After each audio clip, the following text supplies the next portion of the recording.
दीप्ति, हरिओम की फाइल लेकर आना।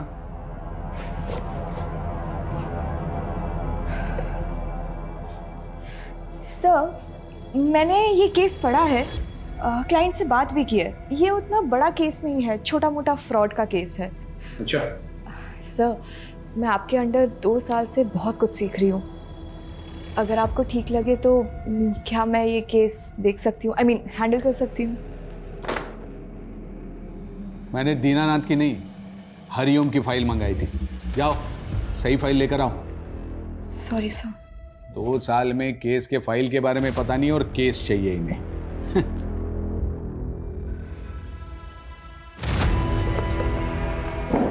लॉ की पढ़ाई का ना कोई काम ही नहीं है, बस टाइपिंग करना आना चाहिए तुम्हें, और क्या। इसी के तो पैसे कमा रही हूँ, है ना। मैं इस इंसान को ना मैं छोड़ूंगी नहीं। देखना, इसको अगर छोड़ दिया ना, मेरा भी नाम दीप्ति नहीं है। बताती हूँ मैं इसको। अरे दीप्ति बेटा, इतना गुस्सा लैपटॉप पे? गुस्सा ना पापा मैं अपने सीनियर्स पे निकालूंगी। दीनानाथ की फाइलें मंगवाई थी उसने, पर एंड मौके में मुझे नीचा दिखाने के लिए झूठ बोल दिया। 2 साल से पापा, 2 साल से असिस्टेंट के नाम पे टाइपिस्ट बना के रखा है मुझे।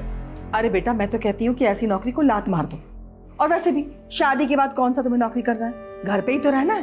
मम्मा। हाँ, जैसे ये आपके साहबजादे पूरा दिन घर में पड़े पड़े मोबाइल से दुश्मनी निकालते हैं। अरे आप घूम फिर के हमारे पीछे क्यों पड़ जाते हैं? पापा, हमारे पास ना एक बहुत बढ़िया बिजनेस प्लान है, बस एक बार फाइनेंसर मिल जाए। कुल 5 लाख रुपए की जरूरत है। अरे एक ख्याली पुलाव से बाहर निकलो और कुछ काम धंधा करो, समझ में आया? आप लेकिन इसके साथ हमेशा ऐसे क्यों करते हैं? हाँ, जब देखो इसके पीछे पड़ जाते हैं। अरे बेटा, छोड़ना क्यों? कहीं और जाओगी तो फिर से शुरुआत करनी पड़ेगी, हैं? यहीं टिकी रहो, आखिर कुछ सीख ही रही हो ना, कुछ जा तो नहीं रहा है आपका। कितना सीखूंगी पापा, अब मुझे केस चाहिए। अरे केस भी मिलेगा, एक दिन इतना केस मिलेगा कि रातों रात तुम्हारा नाम होगा। जज, वकील, क्लाइंट सब तुम्हारे आगे पीछे होंगे। तब ना पापा, मैं सत्यनारायण को अपना असिस्टेंट बना के बहुत सुनाऊंगी। बिल्कुल सुनाना, मगर ये ऐसा उदास चेहरा अच्छा नहीं लगता है। एक बार फिर से मुस्कुरा दे मेरा बेटा। मेरा बेटा। मैडम जी, ये देखिए कितना प्यारा कलर है। 1 मिनट मैडम। हेलो, अरे ज्ञान भाई साहब, नमस्कार। कैसे याद किया? ये बताने के लिए फोन किया था कि संडे हमें शोरूम चलना है। शोरूम? किस लिए? अभी शादी में जो आप हमें गाड़ी देंगे उसकी बुकिंग नहीं मिल रही थी, तो मेरे एक दोस्त ने जुगाड़ लगाया है, अपना काम हो जाएगा। पर भाई साहब, गाड़ी की तो कोई बात ही नहीं हुई थी। अरे तो शादी भी तो कहाँ हुई है अभी तक, अभी बात कर लेते हैं। वैसे भी हमने कौन सा हेलीकॉप्टर मांगा है आपसे? पापा, इस सब की क्या जरूरत है? आप क्यों बेकार में उन लोगों को? तू चुप बैठ एकदम। एक तो लड़की तुझे पसंद है, इसलिए अलग जाति में शादी करने के लिए हम तैयार हो गए। अब इन्हें भी तो कुछ करना ही पड़ेगा ना। भाई साहब, इतनी महंगी गाड़ी हम कहाँ से देंगे? भाई साहब, हम गरीब आदमी हैं। अभी आप देख लीजिएगा, मुझे तो कार चाहिए, बाकी आपकी मर्जी। मर्जी नहीं, जबरदस्ती है ये। नहीं करनी है मुझे ये शादी पापा, आप प्लीज उन लोगों को जाके बता दीजिए। देखो बेटा, जिद नहीं करते हैं, फिर शादी ब्याह में तो लेन देन चलता ही है ना। सौरभ कितना अच्छा लड़का है और तुम पसंद भी करती हो। पापा, आपसे हमारे बिजनेस के लिए 5 लाख रुपए नहीं हो रहे और दी को 20 लाख रुपए की गाड़ी दे रहे हैं। हाँ, क्योंकि ये तुम्हारी तरह बिस्तर पे पड़े पड़े ख्याली पुलाव नहीं पकाती है। पापा, फाइनल है, मुझे ये शादी नहीं करनी। आप उन्हें जाके बता दीजिए प्लीज। देखो बेटा, जिद नहीं करते हैं। अब अपने पापा को देखो, पूरे जीवन भर साड़ी की दुकान में सेल्समैनी की, क्योंकि मेरा बेटा अच्छे घर जाए, हमेशा खुश रहे। पापा, मुझे ऐसी कोई खुशी नहीं चाहिए जो आपको तकलीफ दे। पागल, तुम्हारी खुशी से मुझे क्या तकलीफ होगी? हाँ, तू तो मेरा बच्चा है, मेरा बेटा है ना?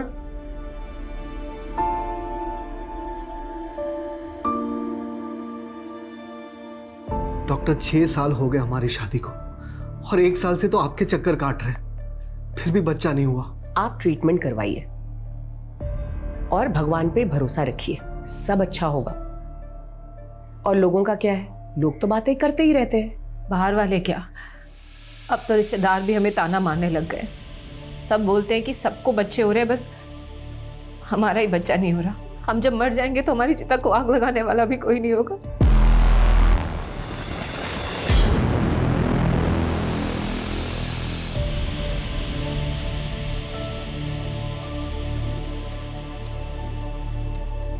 सुनिए, आपको डॉक्टर स्मिता ने जवाब नहीं दिया ना? देंगे भी कैसे? जिसका इलाज उसके हाथ में है, उसमें डॉक्टर कर भी क्या सकता है? अगर आप दोनों को भगवान में आस्था है तो मैं आपकी मदद कर सकती हूँ। पहले भी बहुत लोगों की कर चुकी हूँ। कैसी मदद? आप लोगों को बच्चा ही चाहिए ना? चारों तरफ भय का माहौल है। लखनऊ में जनता सड़क ही नहीं घर में भी असुरक्षित है। पता नहीं कब कहां से आकर वो हत्यारा उन्हें अपना शिकार बना ले।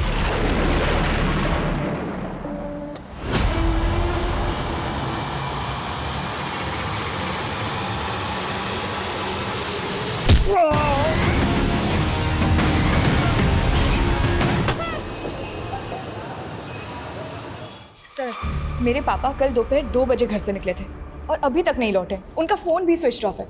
हमने हमारे रिश्तेदारों से, उनके दोस्तों से, वो जहाँ काम करते हैं वहाँ भी हर जगह पता किया, पर वो कहीं नहीं मिले। मुझे उनके लिए बहुत डर लग रहा है सर। अभी तो 24 घंटे हुए नहीं है। आप एक काम कीजिए, 24 घंटे के बाद आइए। सर, मेरा नाम एडवोकेट दीप्ति वर्मा है। अगर आपके इस 24 घंटे की टाइमलाइन के चलते मेरे पापा को कुछ हुआ ना, तो याद रखिए आपको इसका जवाब कोर्ट में देना होगा। देखिए, 24 घंटे के पहले मिसिंग कंप्लेंट लेना बनता तो नहीं है, लेकिन फिर भी मैं लिख लेता हूँ।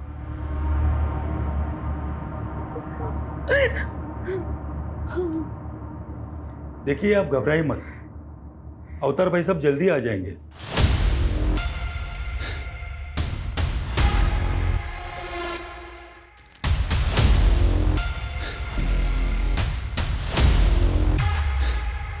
ये सब ना आपकी वजह से ही हुआ है। आपके कार की डिमांड की वजह से पापा कितना परेशान रहते थे। इस लड़के से शादी करना चाहता था, इसे बोलने की तमीज भी नहीं है। चल भाई साहब, तलाशी लो, पूरे घर की तलाशी लो। एविडेंस को सील करो और इसे वापस जीप में डालो। आपने उस हत्यारे के बारे में तो सुना होगा ना, जो लखनऊ में इनोसेंट लोगों को मारकर लूटपाट कर रहा है। वो सीरियल किलर। करेक्ट। और वो सीरियल किलर कोई और नहीं, आपके पापा हैं। कुछ भी बोल रहे हैं आप। मेरे पापा एक शरीफ सीधे साधे इंसान ने 7 मर्डर खुद कबूल किए हैं। पिछले साल अलीगंज में एटीएम किलिंग से लेकर 2 दिन पहले हुए हस्बैंड वाइफ के डबल मर्डर। ये जो एविडेंस मिले हैं इसी केस के हैं, जो आपके घर से बरामद हुए। मेरे पति ऐसा नहीं कर सकते। आपको कोई गलतफहमी हुई है। सर, आपको कोई गलत कर रहे हैं। मेरे पापा को ऐसे नहीं लेके जा सकते।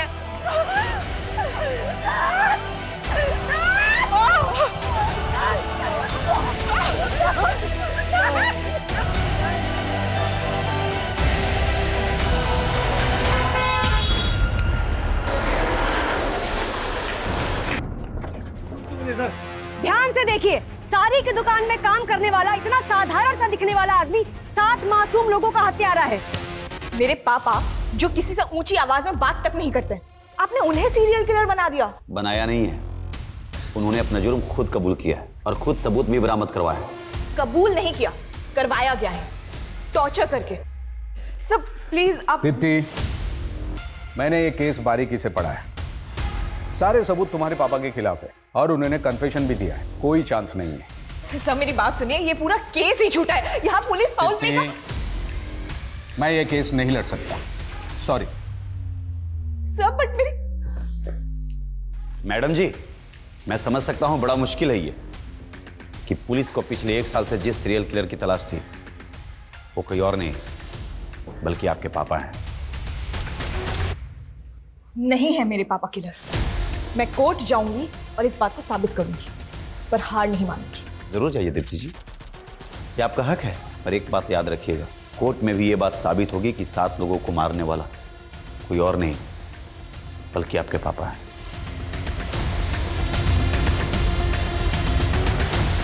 दीप्ति जी, क्या आपको कभी एहसास हुआ कि आपके पापा एक सीरियल किलर हैं जिन्होंने इतने लोगों की हत्या करी है? क्या आपको कभी उनसे डर लगा? दीप्ति जी, उन्होंने खुद अपना जुर्म कबूल किया है। कोई बड़ा वकील उनका केस नहीं लेगा। क्या करने वाली आप? क्या सोचा है कि आपने? क्या होगा आपका अगला मूव? बोलिए मैम, बोलिए। दीप्ति जी बोलिए। दीप्ति जी कुछ तो बताइए। जैसा कि आप देख रहे हैं, दीप्ति जी अभी तक इस केस में कुछ नहीं बोल रही हैं। कोई बड़ा वकील इनका केस नहीं लेगा। आगे क्या करने वाली है भी किसी को नहीं पता, पर हम आपको सारे अपडेट्स देते रहेंगे।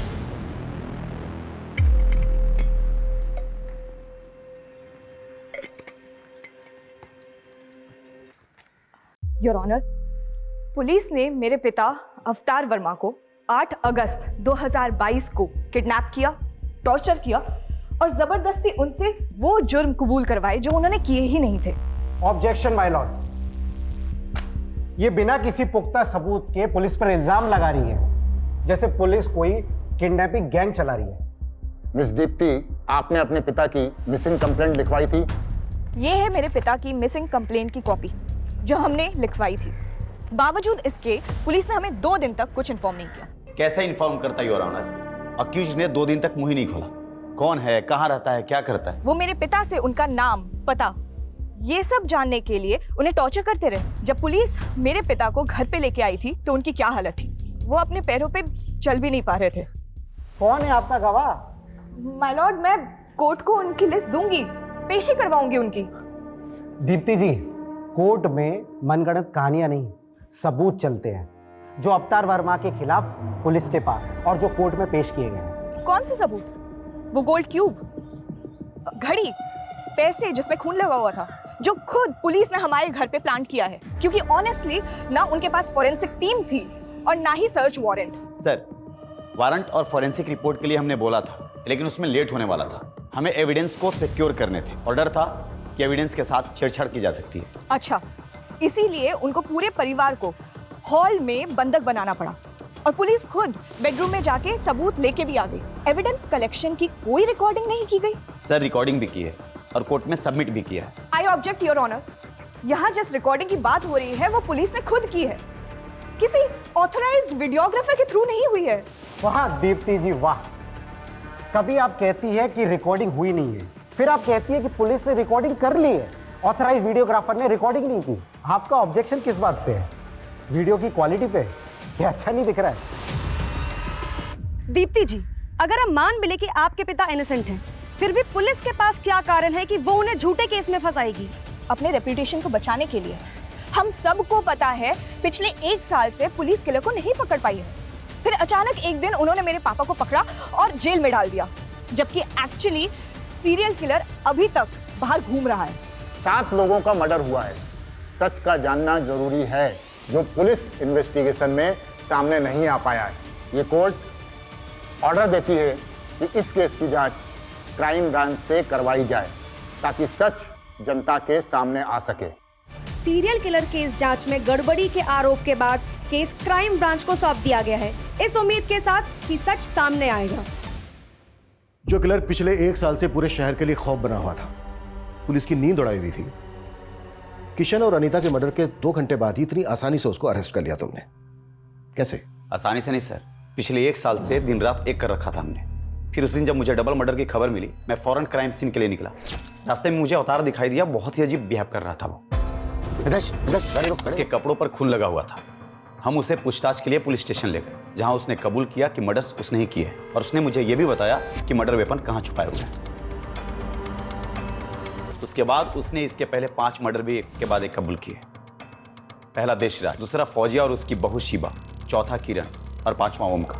फिर उसके बाद हमने उसके घर की तलाशी ली, जहां और भी सबूत मिले।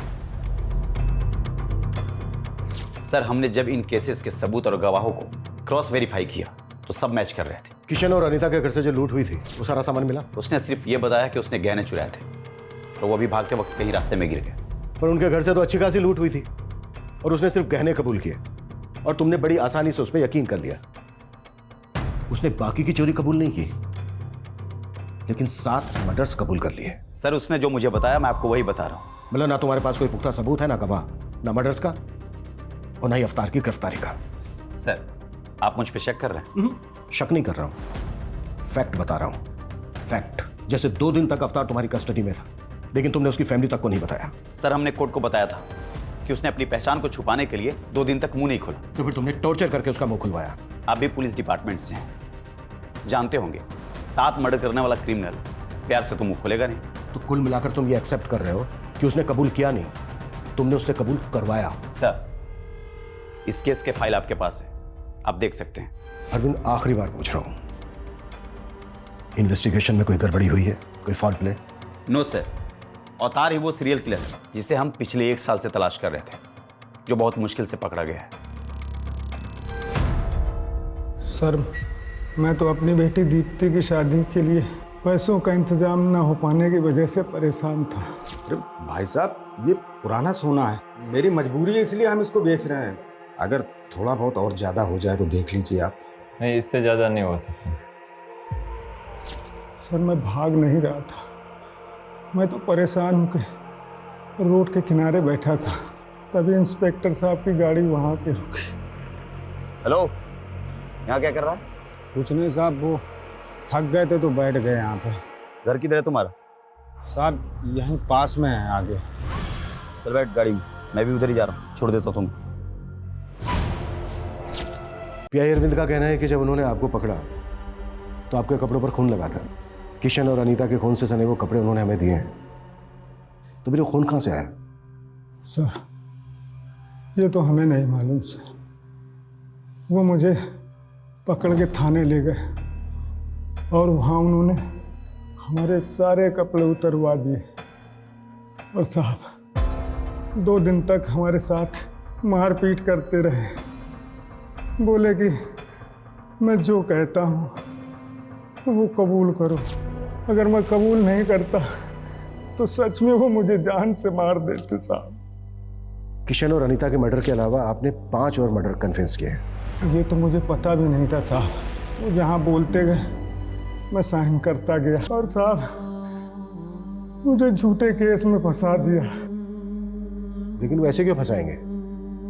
उनकी कोई दुश्मनी है आपके साथ? साहब मेरी किसी से दुश्मनी क्यों होगी? मैं तो एक साड़ी की दुकान में मामूली सा सेल्समैन हूँ, मैंने जीवन में कभी चूहे नहीं मारे और मैं 7 खून क्यों करूँगा साहब, मैं क्यों करूँगा 7 खून? मेरी वजह से मेरी बेटी की शादी टूट गई साहब, इससे ज्यादा बुरा क्या होगा साहब? इससे ज्यादा मेरे लिए और क्या बुरा होगा? घबराइए मत, अगर आप सचमुच निर्दोष हैं कुछ नहीं होगा आपके साथ, हम बारीकी से जांच करेंगे। एक तरफ तुम कह रहे हो कि तुमने ठीक से कुछ देखा नहीं, अंधेरा था, ऐसा था वैसा था, इसके बावजूद तुमने पुलिस को बयान दे दिया कि तुमने अवतार को किरण का मर्डर करके उसके घर से भागते हुए देखा। क्यों? सर मैंने उसे मर्डर करते हुए नहीं देखा था, मैंने बस किसी को भागते हुए देखा था। और ये बात मैंने जब किरण का मर्डर हुआ तो पुलिस को बताई थी, उन्होंने मुझे एक फ़ोटो दिखाई और बताया कि तुमने जिस आदमी को देखा वो यही था। मुझे लगा अच्छा है पकड़ा गया। तुमने अपने भाई के किलर को देखा था? जी सर। ये वो हो सकता है सर, क्योंकि उस दिन मैं दुकान बंद कर रहा था और भैया गलियों में आगे निकल गए थे और जैसे मैंने उनकी चीखें सुनी पीछे मुड़ के देखा तो एक आदमी भागता हुआ जा रहा था। भैया ये घड़ी तुम्हारे भाई की है? हाँ सर। पक्का है? इसमें भी डाउट है? ऐसी ही दिखती थी शायद सर। शायद। ये गोल्ड क्यूब तुमने बनाई है? हाँ नहीं मतलब मैं ज्वेलर हूँ तो ये तो काम है सर मेरा। गोल्ड क्यूब बनाने का? हाँ गोल्ड का मतलब गहने। विकास ऐसे नहीं बोले गए, इसकी भी क्यूब बनानी पड़ेगी। अरे नहीं सर, मैं बताता हूँ, ये मैं नहीं बनाई थी सर। किसके कहने पर? वो याद नहीं है सर। अच्छे से याद करके बता। इसके कहने पर? नहीं। इसके कहने पर नहीं तो किसके कहने पर बनाई? और फिर झूठा बयान कर दिया पुलिस को कि इसके कहने पर बनाई है? अरे सर, अरे सर ये क्यों पुलिस ने ही बनवाई थी सर, और झूठा बयान भी पुलिस ने ही दिलवाया था। चल। क्या हो गया सर? चल बता। अरे सर मैंने कुछ नहीं किया सर। अरे समझो सर बात को सर। मेरे करियर में यह पहली बार था कि हम अपने ही डिपार्टमेंट के अपने ही साथी की इन्वेस्टिगेशन का सच पता कर रहे थे, लेकिन लगातार पर्दा अवतार की तरफ झुकता जा रहा था। बावजूद इसके जांच में अभी तक सब कुछ 50-50 था।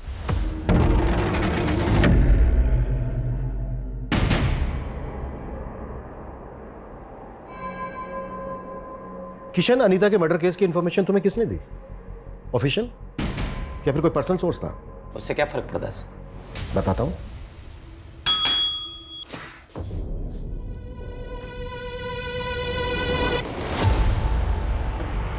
पहचानते हो इसे? Mithilesh Kumar, police driver. इसने पुलिस को इन्फॉर्म करने के बजाय अपने पर्सनल नंबर से तुम्हारे पर्सनल नंबर पर कॉल करके मर्डर की इंफॉर्मेशन दी। मिथिलेश कुमार उर्फ तुम्हारा ड्राइवर, मिथिलेश कुमार उर्फ विक्टिम अनीता का मुंह बोला भाई।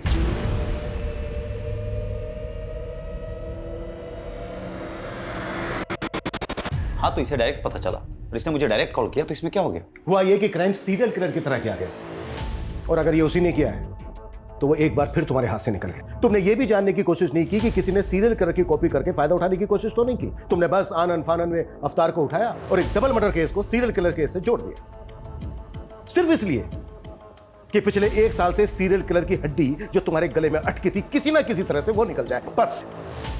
सर, ऐसा कुछ भी नहीं। अच्छा, एक बात बताओ, देशराज मर्डर केस में जो सीसीटीवी फुटेज है उसमें किलर का चेहरा नहीं दिख रहा, फिर तुमने ये कैसे डिसाइड कर लिया कि वो अवतार है? सर, मैंने डिसाइड नहीं किया, अवतार ने खुद कबूल किया था। ठीक वैसे ही ना, जैसे कि उसने बाकी के मर्डर्स कबूल किए।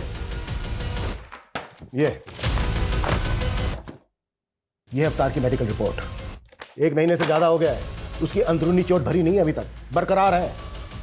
ऑप्शन क्या था उसके पास? अगर वो कबूल नहीं करता तो शायद तुम उसको कस्टडी में ही मार देते। सर, अवतार ने अनीता और किशन का मर्डर किया है और मर्डर वेपन उसने खुद बरामद करवाया। वही रोड ना जिसमें ब्लड के निशान तक नहीं है, फिंगरप्रिंट्स की तो बात ही कुछ और है। सर, उसने जानबूझ करके रॉड को पानी की टंकी में छुपाया था ताकि ब्लड और फिंगरप्रिंट्स दोनों धुल जाए। वाह, किलर तो बहुत स्मार्ट है और सेम टाइम पर बेवकूफ भी, क्योंकि उसने चोरी के गहने बेचने के बजाय उनकी गोल्ड क्यूब बनवाकर अपने घर में रख लिया।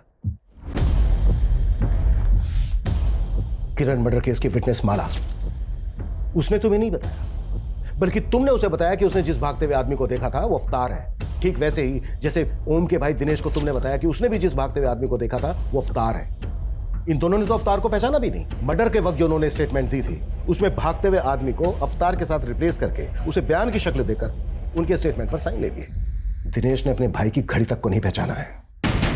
सर, पता नहीं अब ये दिन वो झूठ क्यों बोल रहे हैं। झूठ वो लोग नहीं बोल रहे हैं, जो तुम बोल रहे हो। जिस ज्वेलर से तुमने गोल्ड क्यूब बनवाई है ना, उसने बयान दिया है कि अवतार ने गोल्ड क्यूब नहीं बनवाई है, बल्कि पुलिस ने बनवाई है, और पुलिस ने उससे झूठा बयान लिखवाया है।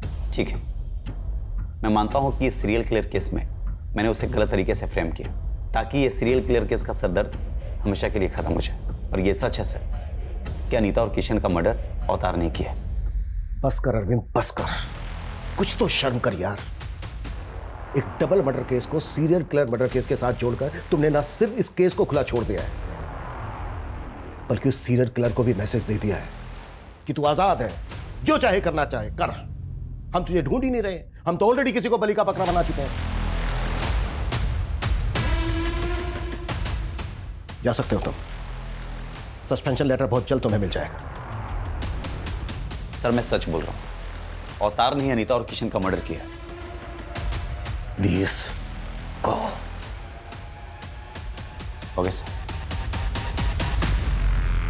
सर, अगर अवतार ने किशन और अनीता का मर्डर नहीं किया तो फिर किसने मारा होगा उन लोगों को? रिपर ने? शायद सीरियल किलर नहीं किया हो। क्या ये भी हो सकता है कि किसी ने बहती गंगा में हाथ धो लिया हो? मे बी वो अवतार भी हो सकता है। विकास, ये पहले के 5 मर्डर काफी पहले हुए हैं और ये दोनों मर्डर्स अभी अभी हुए हैं। हो सकता है क्राइम सीन से हमें कुछ मिल जाए। हमें इस केस पर आज से ही, बल्कि अभी से लगना होगा। केस से रिलेटेड जो भी मटेरियल है उसकी अच्छे से जांच करनी होगी, और जरा पता करो कि अवतार का अनीता और किशन के साथ कोई कनेक्शन है क्या। Okay sir.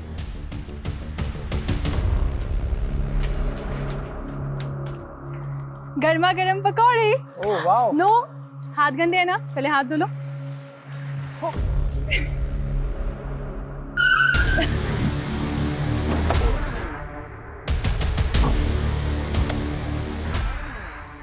ये तो किशन और अनीता का घर है। तुम लोग क्या कर रहे हो यहाँ पे? उनका घर था, अब ये हमारा घर है। और हमसे ही पूछ रहे हैं हमारे घर में कि हम कौन हैं? आप लोग कौन हैं? Police, crime branch. सर मैं शुभ ब्लड ट्रेल को देख के लग रहा है कि यहाँ से अनीता की बॉडी को घसीट के ले जाकर वहां पे रखा गया। सब पूरा घर बिखरा पड़ा था। लगता है ये मर्डर लूट के इरादे से किया गया।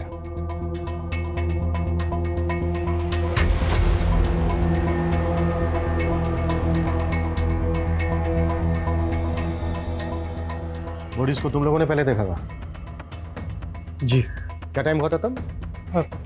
यही कुछ 11:30 के आसपास का। रात के 11:30 बजे तुम लोग यहाँ क्या करने आए थे? जी हम यहाँ नहीं आए थे। हम लोग खाना खाकर टहलने के लिए निकले थे, तो देखा कि दरवाज़ा खुला हुआ है, तो मैंने सोचा अंदर चलकर देखता हूँ। किशन और अनीता की किसी के साथ कोई दुश्मनी थी? उनकी किसी से क्या दुश्मनी होगी?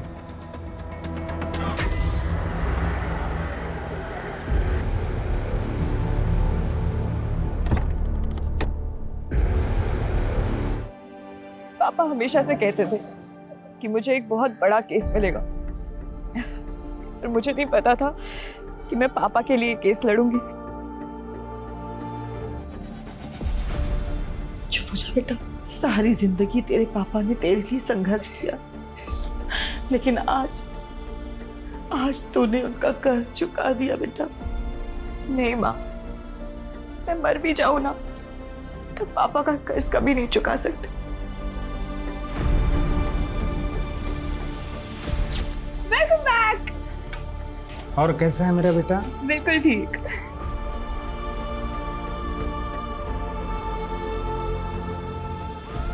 आज आने में आपने कुछ ज्यादा देर नहीं कर दिया? हाँ, कुछ आज एक्स्ट्रा काम था इसलिए थोड़ा लेट हो गया।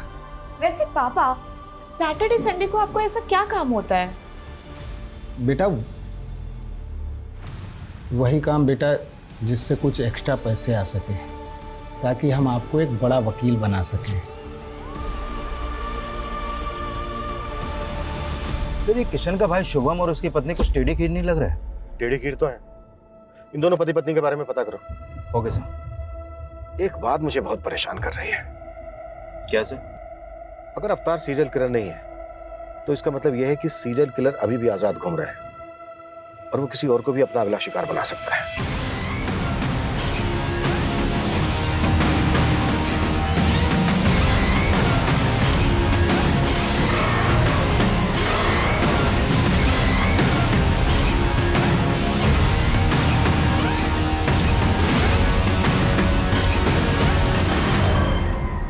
सर, शुभम के बारे में इंक्वायरी करते हुए पता चला कि जब वो पहले किशन के घर पे रहता था तो उसका आए दिन किसी से बहुत झगड़ा होता था। लेकिन किशन और अनीता तो दुबई में रहते थे, तो फिर झगड़ा किसके साथ होता था? उसी से, जो शुरू से इस केस में कुछ ज्यादा इंटरेस्ट ले रहा है। मिथिलेश, सर मेरा कोई पर्सनल इंटरेस्ट नहीं था। वो तो पिछली बार दीदी जब राखी पर इंडिया आई थी तो उन्होंने बोला था मुझे। अरे राणा बेटा इधर आओ, देखो मैं तुम्हारे लिए क्या लेकर आया। थैंक यू ताऊ जी। एक मिनट, ये गिफ्ट तुम्हारी है? हाँ। नहीं तो भैया, जब हम दुबई में हो ना तो आप यहाँ पर चक्कर लगाते रहा करो। अरे शुभम रह तो रहा है यहाँ पर। यही तो दिक्कत है कि वो रह रहा है। मुझे तो डर लग रहा है कि हमारे जाने के बाद वो इस घर पे कब्जा कर लेगा। अनीता के फ्रिज में चिकन था, ये पता है तुम्हें? हाँ सर, वो मेरे सामने ही सीज किया था उन्होंने। फॉरेंसिक की रिपोर्ट में आया है कि उस चिकन में जहर मिला था, चूहे मारने की दवाई। और तुम और अरविंद तो अवतार को सीरियल किलर बनाने पर तुले हुए थे। आई एम श्योर वो रिपोर्ट किसने देखी तक नहीं होगी। लेकिन सर, वो चिकन तो दीदी जीजाजी ने नहीं खाया था। ये तुम्हें कैसे पता? क्योंकि उसी रात दीदी ने मुझे फोन कर चिकन खाने के लिए बुलाया था। व्हाट? अनीता तुम्हें जहर देकर मारना चाहती थी? हो सकता है सर दीदी को पता ही ना हो कि चिकन में जहर है, क्योंकि वो चिकन दीदी ने नहीं बनाया था। फिर देकर गया था। कौन देकर गया था? सर आप किसकी बात सुन रहे हैं? मुझे तो लगता है कि इसी ने मेरे भैया और भाभी को मारा है और अब मुझे जेल भिजवाकर इस घर पर कब्जा करना चाहता है। मतलब? दीदी इतनी परेशान हो तो मेरे बच्चे को गोद ले लो। सर ऐसा तो मैंने दीदी का दिल रखने के लिए कहा था। ऐसे कोई किसी को अपना बच्चा देता है क्या? आप इससे पूछिए ना, ये जहरीला चिकन क्यों लेकर आया था? सर वो चिकन हमने भी खाया था, लेकिन हम तो नहीं मरे ना। वो तो मुझे माधुरी ने बोला था कि जाकर भैया भाभी को दे दो। मेरी मत मारी गई थी जो मैं उन्हें देने के लिए चला गया। तो ये सारी की सारी प्लानिंग तुम्हारी थी। सही मैंने अपने बच्चे के लिए किया था। मुझे लगा था कि उनके ना तो बच्चे हैं और ना होंगे, और कल को ये घर मेरे बेटे को मिल जाएगा। लेकिन फिर वो अपने बच्चे के लिए इलाज करवाना शुरू कर दिया वो लोग ने। माधुरी, माधुरी तुमने क्या किया? बंद करो ये ड्रामा, लेके चलो दोनों को, वहां खबर लेते हैं इनकी। सर आप मेरी बात तो सुनिए। और तो ये मत सोचना कि तू बच गया है। सीरियल किलर की एक एक डिटेल बता दी तुझे।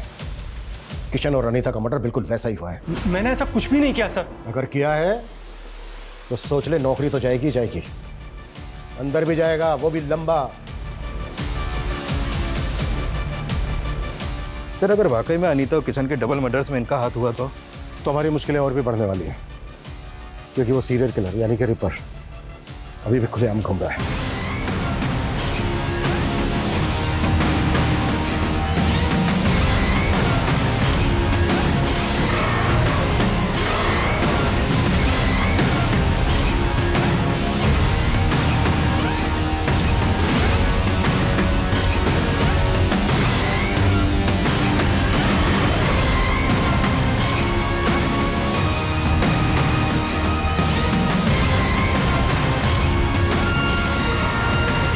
तो शुभम और माधुरी के पास मर्डर का मोटिव है और उस रात की इनकी एक्टिविटी से भी लग रहा है कि ये लोग मर्डर कर सकते हैं, लेकिन अभी तक इस बात पर अड़े हुए हैं कि इनका इस मर्डर में कोई हाथ नहीं है। शुभम और माधुरी तो सस्पेक्ट हैं ही, लेकिन हमें मिथिलेश को भी ध्यान में रखना होगा। एक बात मेरी समझ में नहीं आ रही है कि उन्होंने एक रैंडम आदमी अवतार को ही क्यों अरेस्ट किया। सर अवतार के बारे में कुछ और भी बातें पता चली हैं।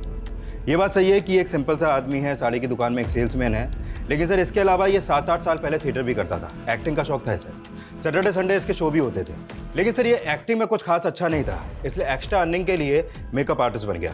इसके थिएटर के दोस्तों का कहना है कि मेकअप बहुत अच्छा करता था, कोई भी गेटअप ले सकता था, अलग अलग भेष बदलने में माहिर था ये।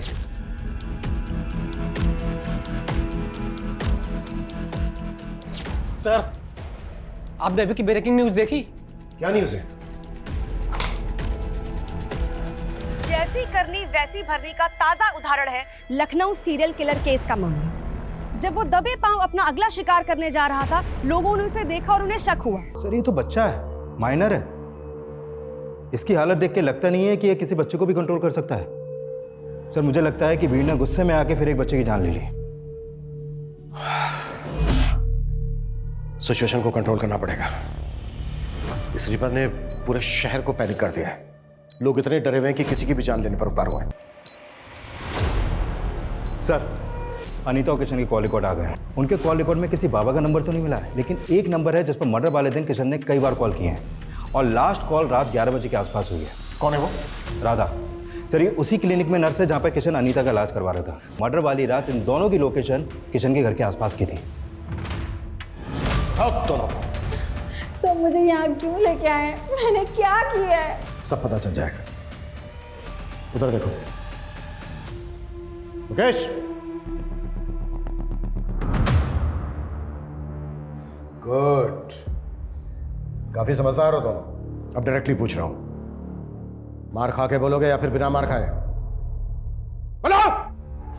सर अनीता और किशन मुझे क्लिनिक में मिले थे। अगर आप दोनों को भगवान में आस्था है तो मैं आपकी मदद कर सकती हूँ। कैसी मदद? सर क्लिनिक ऐसी जगह थी जहाँ पर लोग बच्चे के लिए कितना भी पैसा लुटाने के लिए तैयार होते थे। मैं उन्हें बाबा की पट्टी पढ़ाती थी और फिर हम मिलकर उनको पूजा पाठ के नाम पर पैसे निकलवाने की कोशिश करते थे। पापा बच्चे को देखने और माँ सुनने के लिए मेरे कान तरस गए। हमारे पास सब कुछ है, लेकिन वो किस काम का जब औलाद ही नहीं है। औलाद हो जाएगी, पर उसके लिए पूजा करनी होगी, वो भी पूरी श्रद्धा के साथ। मैं करूंगी बाबा। ऐसी पूजा से हम 50,000 तक निकला लेते थे। जब वो दोनों पैसे देने के लिए तैयार थे तो फिर उन दोनों को मारा क्यों? हमने उन्हें नहीं मारा सर। ड्रामा मत करो, क्योंकि ये पता चल चुका है हमें, तुम दोनों गए थे वहां पर। हम वहां पर सिर्फ पूजा करने के लिए गए थे सर। हमारे पहुंचने से पहले वहां पर कांड हो चुका था।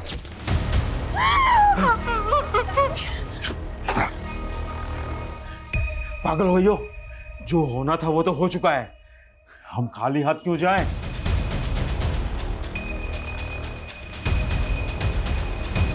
सर हमने सिर्फ चोरी की है, किसी को मारा नहीं है सर। चोरी का सामान कहाँ है? सर पैसा हमारे पास है, हम दे देंगे, हम सब दे देंगे सर। पता ही ज़्यादा कीमती है, लेकिन चोरी की है ना, 8 से 10 लाख रुपए मिलेंगे। चाहिए तो बोलो, नहीं तो रुको।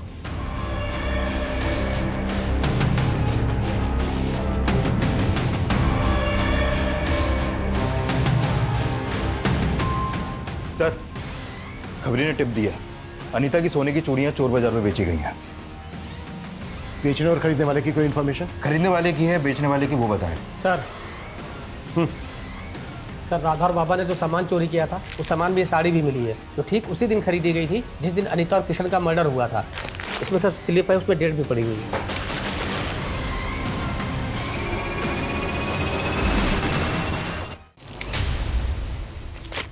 हाँ सर, ये साड़ी हमारी दुकान से खरीदी गई है, लेकिन इसका फॉल लगाने के बाद घर भेजनी थी, इसलिए उस दिन दुकान बंद होने के बाद हमने भेजी थी। दुकान कब बंद होती है आपकी?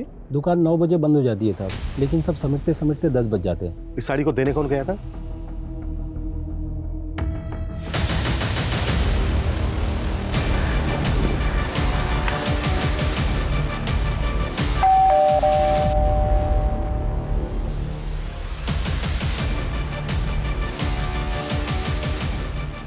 दीप्ति, तुम्हें अपने फादर को न्याय दिलवाना था ना? मिल जाएगा। मतलब? मतलब ये खुद बताएंगे।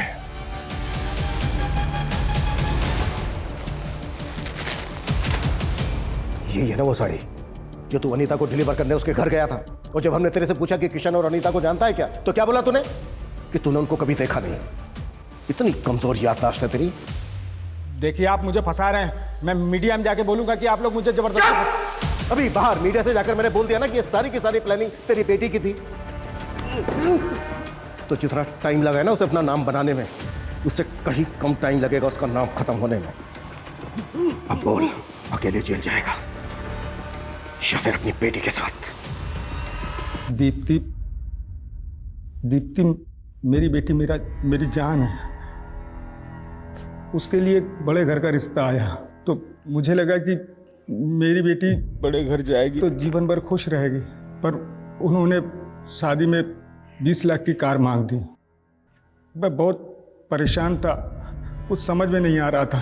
फिर सेठ जी ने ये साड़ी डिलीवर करने के लिए दी, और मैं सोचते सोचते कब वहाँ पहुँच गया। मैडम जी, ये आपकी साड़ी एक बार ठीक से चेक कर लीजिए। तभी मेरी नज़र उन गहनों में पड़ी।